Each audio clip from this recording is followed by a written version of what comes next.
Guys, ayan meron ako ngayong planong lutuin. Upo na may kaunting bihon. So, before that, inom na tayo ng amazing barley. Yan, bago mag-breakfast. So, meron akong bawang sibuyas. Upo guys, isang upang maliit kasi mas madali siyang masira kaysa dun sa ibang stock na gulay ko.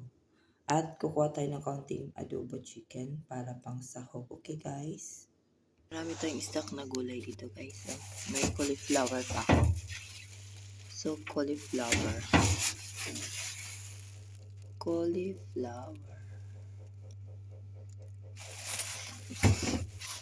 Ay naku, hinog na yung marigoso ko.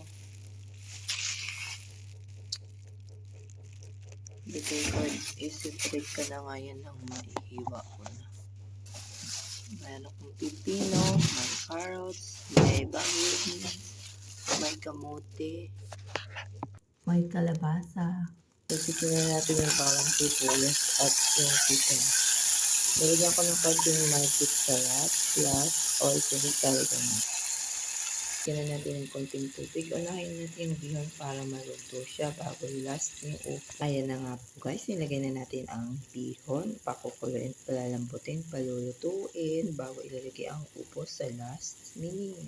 Pan po muna natin sandali at hindi na po ako naglalagay ng asin guys. Dahil may konting magic sarap na at meron na tayong oyster sauce. Looks luto. Nalagyan natin yung upo guys. Then, kalas.